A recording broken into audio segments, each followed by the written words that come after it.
Hello friends, நான் உங்கள் postman. இந்த ஃபோட்டோவில் வர உங்களுக்கு தெரியுதா? இவர் பேர் ஐஜி பொன் மாணிக்கவேல். இவரோட வேலை என்னன்னு பார்த்தீங்கன்னா, நம்ம ஊர்லலாம் கோயில் இருக்கு. அந்த கோயிலில் காஸ்ட்லியான சிலைகள் இருக்கு. அந்த சிலைகளை திருடர்கள் இருக்காங்க பார்த்தீங்களா, அவனுங்க திருடிட்டு போகாமல் இருக்கிறதுக்கும், இப்போ நம்ம ஊரில் இருக்கிற கோயிலில் அம்மன் கழுத்துலாம் நகை இருக்கும், காஸ்ட்லியான நகை. அந்த நகையெல்லாம் திருடனுங்க திருடிட்டு போகாமல் இருக்கிறத தடுக்கிறது தான் ஐஜி பொன்மாணிக்கவேலோட வேலை. அது மட்டும் இல்லாம சப்போஸ் அந்த நகைகளை அந்த சிலைகளை திருடனுங்க கடத்திட்டு போயிட்டானுங்கன்னா அந்த சிலைகளை கண்டுபிடிச்சு மறுபடியும் கவர்மெண்ட்ல ஒப்படைச்சு அந்தந்த கோயில்ல அந்தந்த இடத்துல ஒப்படைக்கிறது தான் இவரோட வேலை. இப்போ இவர் ரிட்டையர் ஆயிட்டாரு, இப்போ பதவியில இல்லை. இவர் என்ன சொல்றாருன்னா, நான் மட்டும் இப்ப பதவியில இருந்தேன்னா அறநிலையத்துறை இருக்குல்ல, அங்க அமைச்சர்களை தூக்கி நான் ஜெயில போடுவேன்.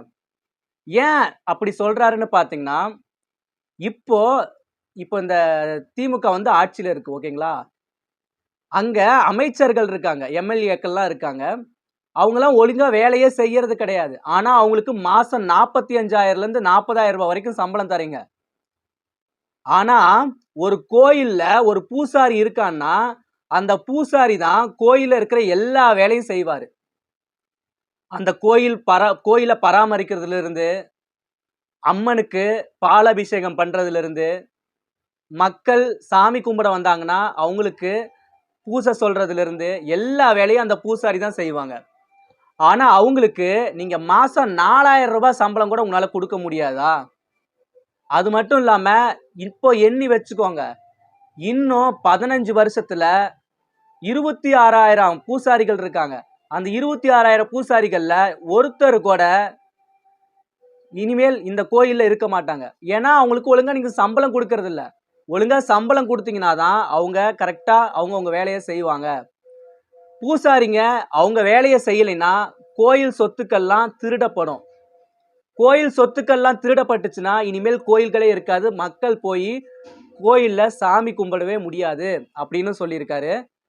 அது மட்டும் இல்லாம அவர் என்ன சொல்றாருன்னு பாத்தீங்கன்னா, இந்த அறநிலையத்துறை அமைச்சரை போடுறீங்கல்ல, அவங்க வந்து வெளி ஸ்டேட்ல இருக்கிற ஆளுங்களை போடாதீங்க. தயவு செஞ்சு நம்ம தமிழ்நாட்டுல இருக்கிற அமைச்சர்களா பார்த்து போடுங்க, ஒழுக்கமான ஆளா பார்த்து போடுங்க அப்படின்னு சொல்றாரு. நம்ம தமிழ்நாட்டுல மட்டும் 12,000 பூசாரிகள் இருக்காங்க. அந்த 12,000 பூசாரிகளுக்கு உங்களால மாசம் 1,000 ரூபாய் கூட சம்பளம் கொடுக்க முடியாதா? நான் மட்டும் இப்ப பதவியில இருந்தேன்னா கண்டிப்பா தமிழ்நாட்டுல இருக்கிற அறநிலையத்துறை அமைச்சர்களை தூக்கி நான் ஜெயில போடுவேன் அப்படின்னு ஐஜி பொன்மாணிக்கவேல் சொல்லியிருக்காரு.